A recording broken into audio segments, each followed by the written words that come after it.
তিন দিন ধরে টানটান উত্তেজনা থাইল্যান্ড কম্বোডিয়ার সীমান্তে চলছে হামলা পাল্টা হামলা।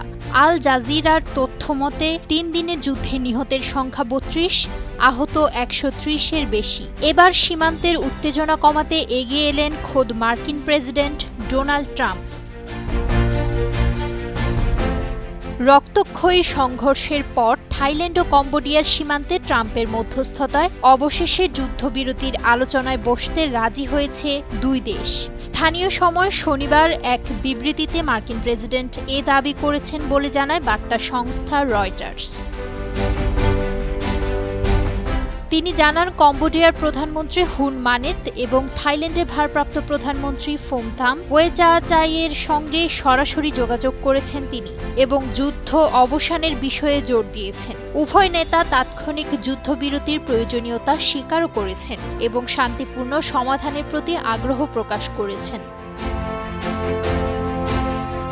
থাই প্রধানমন্ত্রী ফুমথাম ওয়েজাচাই সামাজিক মাধ্যম ফেসবুকে এক পোস্টে ট্রাম্পকে ধন্যবাদ জানিয়ে বলেছেন, থাইল্যান্ড নীতিগতভাবে যুদ্ধবিরতিতে সম্মত। এবার কম্বোডিয়ার পক্ষ থেকে আন্তরিকতার প্রমাণ দেখতে চায় থাইল্যান্ড। তিনি আরও বলেন, থাইল্যান্ড দ্বিপক্ষীয় আলোচনায় বসতে প্রস্তুত। আমাদের লক্ষ্য হল একটি কার্যকর যুদ্ধবিরতি এবং স্থায়ী শান্তির পথ খুঁজে বের করা। তবে এই সংঘাত থেমে গেলেও চলমান যুদ্ধে ক্ষয়ক্ষতির চিত্র উদ্বেগজনক। দুই পক্ষই একে অপরকে সংঘর্ষের জন্য দায়ী করছে। জাতিসংঘ মহাসচিব আন্তোনিও গুতেরেস এসব ঘটনা প্রবাহে গভীর উদ্বেগ প্রকাশ করেছেন এবং দুই দেশকে অবিলম্বে যুদ্ধবিরতিতে সম্মত হওয়ার আহ্বান জানিয়েছেন।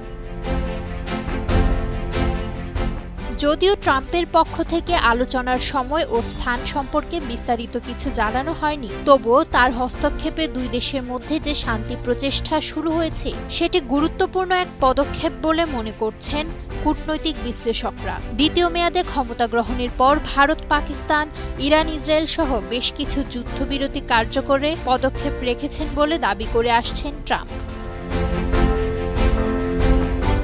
নুসরাত শোভা, সময়ের আলো।